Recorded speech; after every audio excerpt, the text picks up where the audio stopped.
ये मैल है और ये समस्त दुखों का कारण है।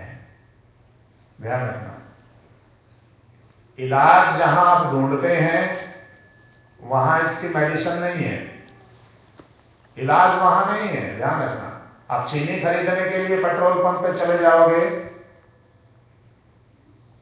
गैस स्टेशन पे जाकर के कहोगे भाई 2 किलो चीनी दे दो, तो सोचेगा कि शायद पागल खाने का दरवाजा खुला रह गया। चीनी खरीदने के लिए गैस स्टेशन पे आया है, आपको बीमारी का भी पता नहीं और दवाई का भी पता नहीं कि दवाई कहां मिलेगी, और यह भी पता नहीं है कि बीमारी क्या है। एक अंधी दौड़ में चले जा रहे हैं कि लोग जा रहे हैं तो इसलिए हम उधर जा रहे हैं। मैं कई बार पूछता हूं लोगों को, तुम ऐसा क्यों कर रहे हो? कि सब लोग ऐसा कर रहे हैं, सब लोग ऐसा कर रहे हैं तो मैं ऐसा कर रहा हूं। मैंने कहा सब लोग ऐसा करना छोड़ देंगे तो मैं भी छोड़ दूंगा। तो तुम दुनिया में अपना जीवन सब लोगों के लिए जी रहे हो, तुम्हारा अपना कोई पर्पज नहीं है जीवन जीने का। ध्यान रखना, उपनिषद के ऋषि कहते हैं इहा चेत सत्यम अवेदीथ, इहा चेत अवेदीथ सत्यम अस्ति। यहां जो जानने के लिए आए थे वो जान लिया तो ठीक है, सत्य है आना आपका यहां। नो चेत इहा अवेदीथ महति विनष्टि, यदि नहीं जाना, ध्यान रखना, जो करने आए थे वो कर लिया तो ठीक है, सत्यम अस्ति, फिर जीवन सफल है।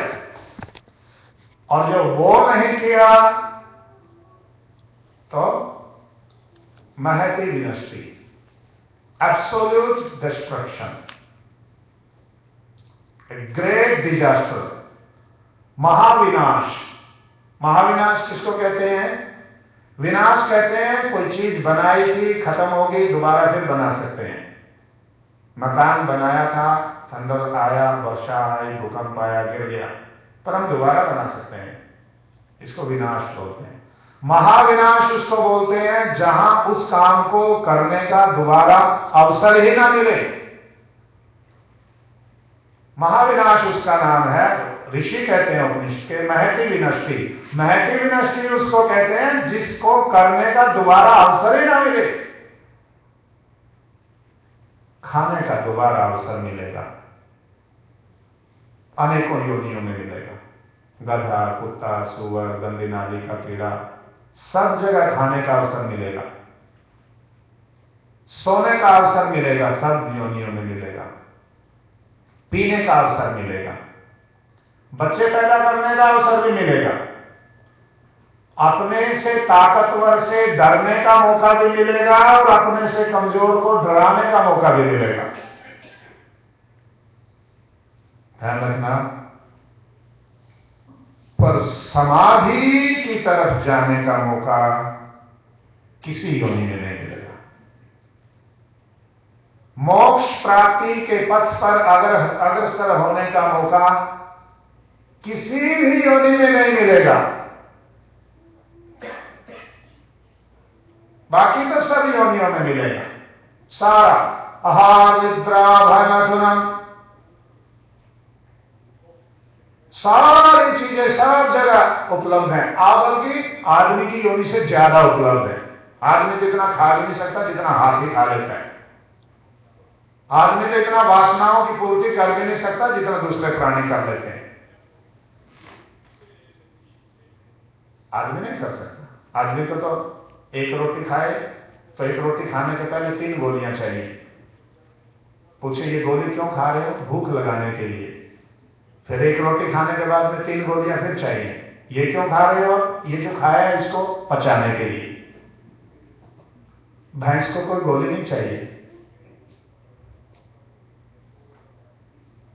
आदमी की जो योनि है, मनुष्य का जो शरीर है, इसका एक उद्देश्य है। ध्यान रखना, इसका उद्देश्य है संपूर्ण रूप से अज्ञान, अविद्या और अविवेक का नाश करना। That is the only sole purpose of the life of human being. Only one, nothing in addition to it. That is the only one. एक ही उद्देश्य है, बाकी सब गौण हैं, मुख्य ये एक ही है, बाकी सब सीढ़ी हैं, बाकी सब साधन हैं। आपके जीवन में पर मुख्य उद्देश्य एक है। और महर्षि पतंजलि कहते हैं, हेयं दुखम अनागतम। मनुष्य पूर्ण सुखी क्यों नहीं हो पाता और क्यों दुख से दूर नहीं रह पाता? क्योंकि जो ऋषियों ने कहा है ये उसको फॉलो नहीं करता, बल्कि जो एक पाखंड और जो एक अज्ञान की दुनिया का साम्राज्य है ये उसमें डूब गया। ये कहता है मेरे मन को करने से, ऐसा करने से शांति मिलती है, मैं तो ऐसा ही करूंगा। ध्यान रखना, धर्म व्यक्तिगत नहीं है, ईश्वर उपासना व्यक्तिगत नहीं है।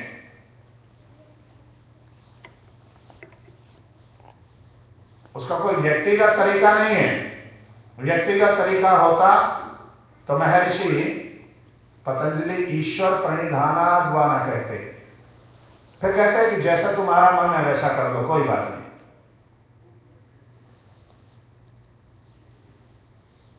जो सभी के लिए एक नियम होता है वो सभी के लिए होता है, वो किसी एक के लिए नहीं होता। कनाडा में ड्राइविंग कैसे करते हैं हम? राइट वे करते हैं, लेफ्ट वे। ये पर्सनल है, इट मे बी पर्सनल। मैं चाहता हूं कि मैं लेफ्ट वे ड्राइव करूं, मुझे लेफ्ट वे ड्राइव करने में शांति मिलती है। आपकी शांति किसी के अशांति का कारण बन जाएगी। जो यूनिवर्सल है वो पर्सनल नहीं हो सकता। ईश्वर एक यूनिवर्सल एग्जिस्टेंस है, ईश्वर पर्सनल नहीं हो सकता।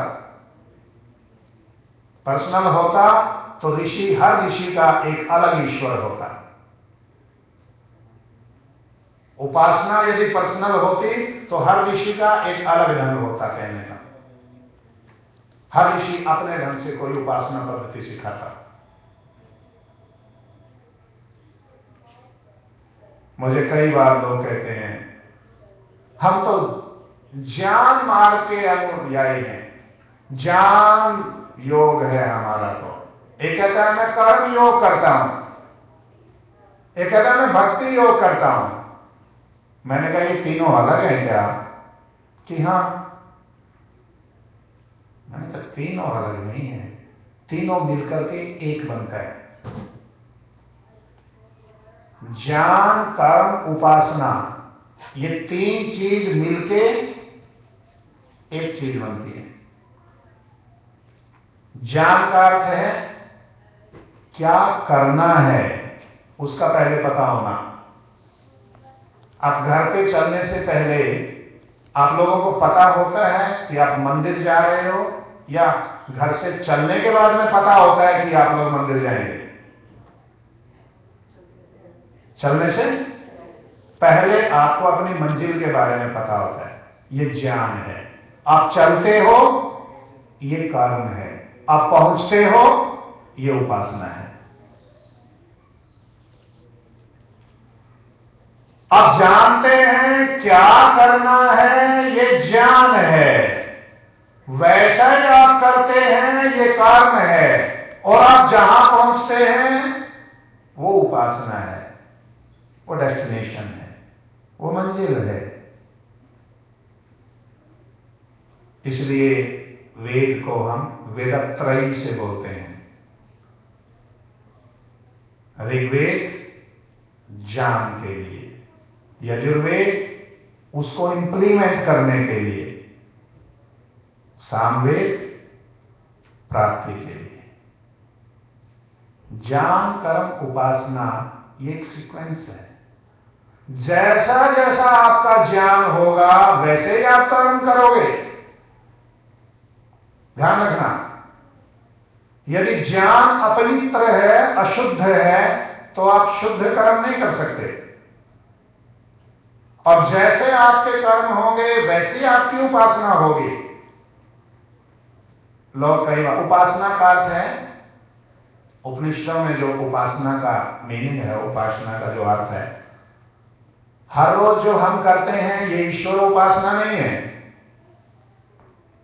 उपनिषदों के अनुसार, आपके अनुसार तो ये आप तो करते हो इसलिए आप ऐसा मानते हो। उपनिषदों के अनुसार, वेदों के अनुसार, ऋषियों के अनुसार ये उपासना नहीं कहलाते। उपासना का जो मीनिंग है, अर्थ है, सिंपल मैं बिल्कुल बता रहा हूं, वो है पास में बैठना, गैप खत्म कर देना।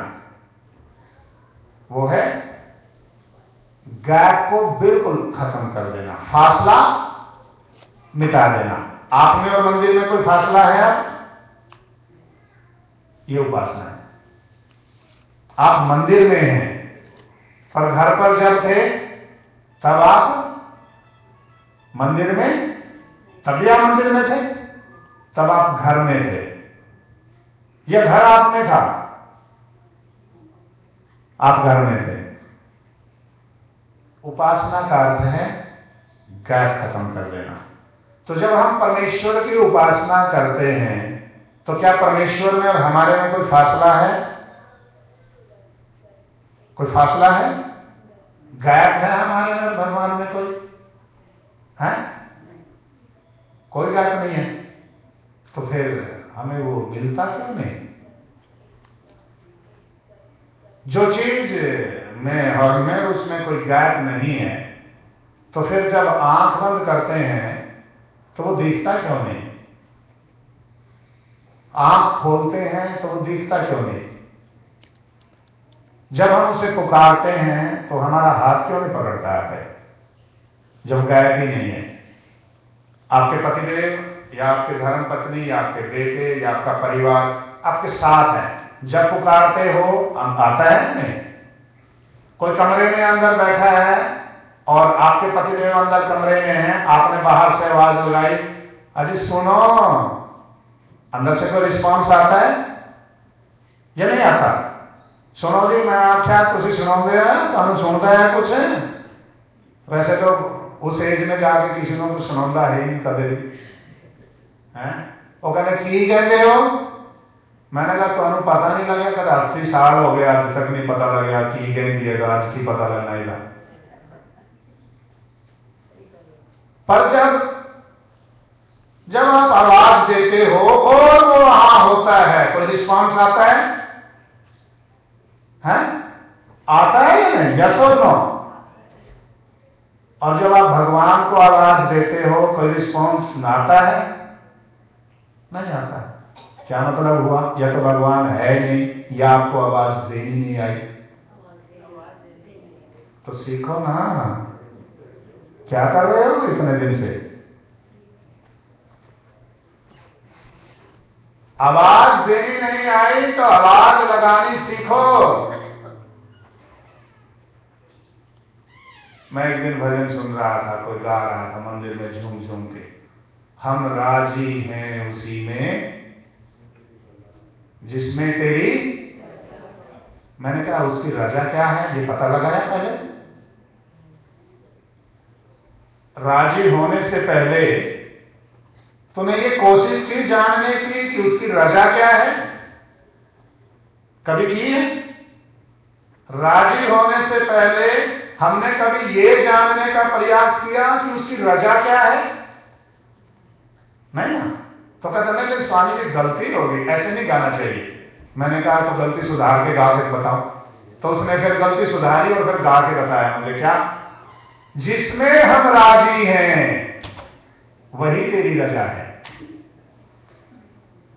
जिसमें पहले क्या गाया था, हम राजी हैं उसमें जिसमें तेरी रजा। मैंने कहा उसकी रजा क्या है? कहता नहीं फिर ऐसे गाएंगे हम, क्या जिसमें हम राजी हैं वही तेरी रजा है। ऐसे नहीं चलता। जब आप बुलाते हैं कोई रिस्पांस नहीं है, इसका मतलब क्या है? कोई डायनामिक मैटर तो अंदर है नहीं। जैसे कुर्सी को पुकारोगे, कोई रिस्पांस आएगा क्या? है? कुर्सी को पुकारोगे तो कुर्सी तुम्हारे पास चल के आएगी क्या? है? आप कहो कि हमारे बहुत प्यारे गेस्ट आए हैं, कुर्सी मैं बंद करूं क्या? है? अच्छा नहीं, वो ठीक है। मैंने कहा मुझे पता नहीं किस समय तक बोल सकता हूँ मैं। 11:45 तक बोल सकता हूँ। हाँ, आप बताइए, मैं वहीं चुप हो जाऊंगा, जाना चुप रहा।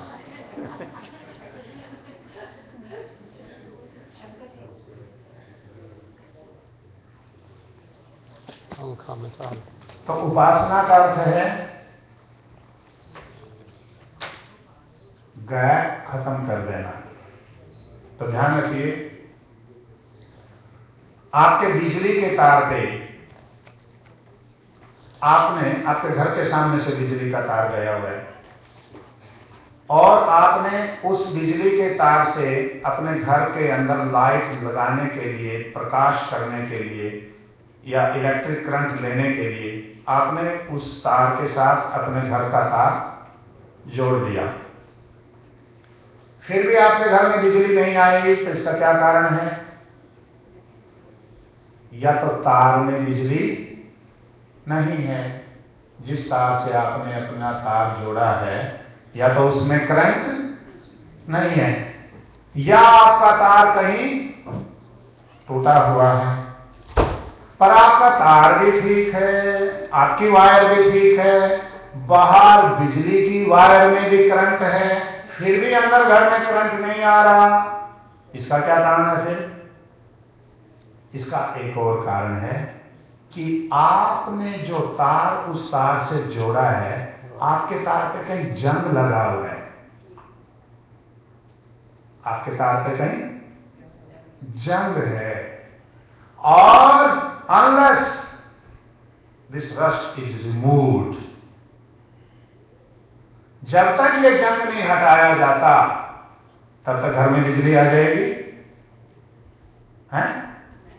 बिजली है, आपकी तार भी जुड़ी हुई है, आप बिजली चाहते भी हैं और बिजली आने से मना भी नहीं कर रही। अब ऑब्स्टेकल और हर्डल क्या है बीच में? जंग है, जंग। वो जंग जिस दिन हट जाएगा तो उस दिन बिजली आ जाएगी। ये गैप है आपके और परमेश्वर के बीच में। भगवान कोई भी ऐसी जगह नहीं है जहां वो नहीं है, वो सर्वव्यापक है। हम भले ही उसे एक जगह कहीं इकट्ठा करके दिखा दें, ये हमारी बेवकूफी हो सकती है, पर वो तो सर्वव्यापक है। वो तो ओम खम ब्रह्मा, और जैसे आकाश है वैसे वो है। जो चीज सर्वव्यापक है वो हमारे अंदर भी है, हमारे बाहर भी है, और फिर भी हम उससे लाभ नहीं ले पा रहे, और हम चाहते हैं लाभ लेना। ध्यान रखना, हम परमेश्वर के दर्शन करना चाहते हैं, हम उसको इसी जन्म में प्राप्त करना चाहते हैं। एक भी मनुष्य ऐसा नहीं है, if opportunity is given to him, कि उसको यदि अवसर मिले, बोलो भगवान का साक्षात करना चाहते हो, वो कहते हैं अभी हो सकता है, हाँ तो करा दो। आप में से जैसे अभी कोई बैठा हो, मैं कहूं अभी ईश्वर का साक्षात्कार हो सकता है, अभी जन्म जन्मांतर के दोष छंट सकते हैं, अभी सारे जितने कुसंस्कार, अविद्या, ज्ञान और अविवेक के हैं, अभी दग्ध बीज हो सकते हैं, और अभी तुम समाधि में जा सकते हो इंस्टेंट। तो कहेंगे कृपा कर दो स्वामी जी महाराज, अभी भेज दो हमें, हम छूटना चाहते हैं। We are solving, we are dying, हम मरे जा रहे हैं उसकी प्राप्ति के लिए। ऐसा नहीं है, हम कुछ भी करते हैं तो उसी की प्राप्ति के लिए करते हैं, पर फिर भी वो प्राप्त नहीं हो रहा, तो उसका कारण है, कुछ पैदा हो गए बीच में, कुछ जंग पैदा हो गया। कहां से पैदा हुआ? महर्षि पतंजलि कहते हैं अविद्या क्षेत्रम उत्तरेषाम। ये जो क्लेश पैदा होते हैं ना, अविद्या, अस्मिता, राग, द्वेष, अभिनिवेश, पांच क्लेश हैं, केवल 5। आपने 5 हटा लिए तो सब कुछ गया। तो कहा अविद्या क्षेत्रम उत्तरेषाम, जो पीछे वाले 4 है ना, वो अविद्या में पैदा होते हैं। खेत है अविद्या, खेत समझते हैं? खेत किसको कहते हैं? जहां फसल पैदा हो। जहां भी फसल पैदा होती है वो खेत कहलाता है। फसल हवा में पैदा हो सकती है, आप हवा में यही बीज बो दो और यही फसल पैदा हो जाए, हो सकती है? हैं? वो साईं बाबा जी अब तो मर गए, वो तो कर देते थे कई बार हवा में भी पैदा निकाल देते थे कुछ चीजें हवा में।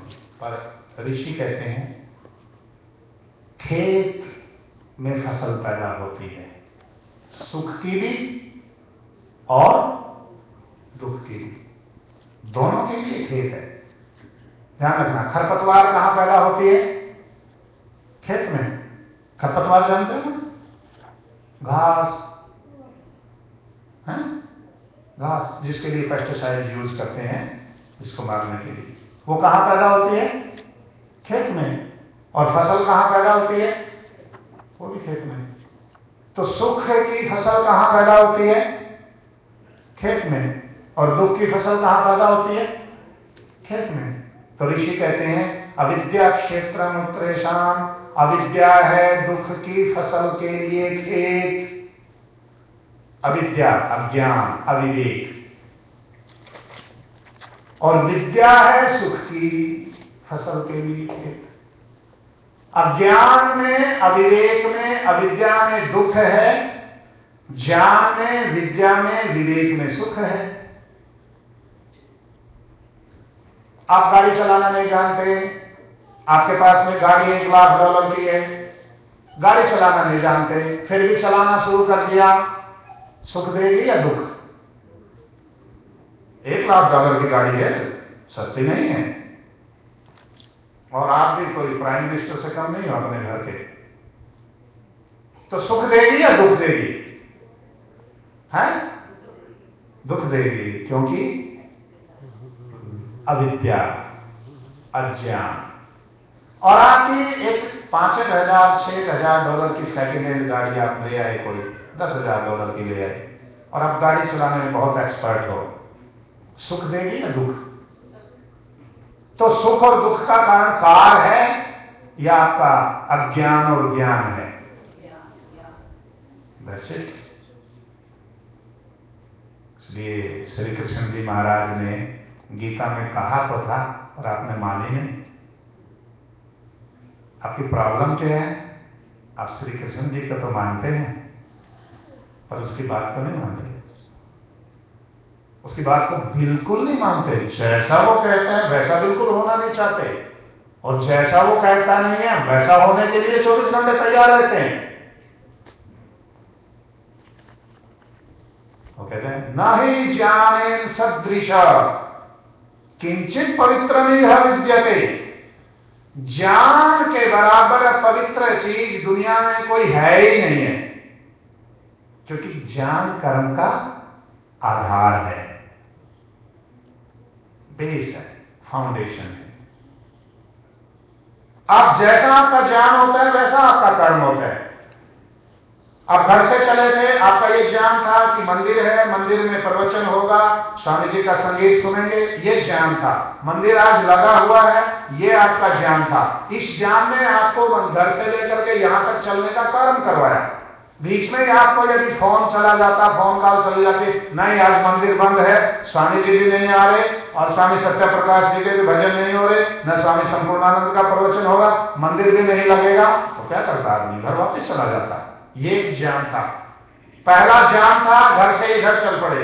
दूसरा ज्ञान मिला, यू टर्न ले लिया, थोड़ी दूर चले थे, फिर किसी की फोन चल जाएगा, no it was a joke, मंदिर भी लगेगा, संपूर्णानंद जी भी आ रहे हैं, सत्या प्रकाश जी भी भजन सुना रहे हैं, सब कुछ है, आपने फिर यू टर्न ले लिया।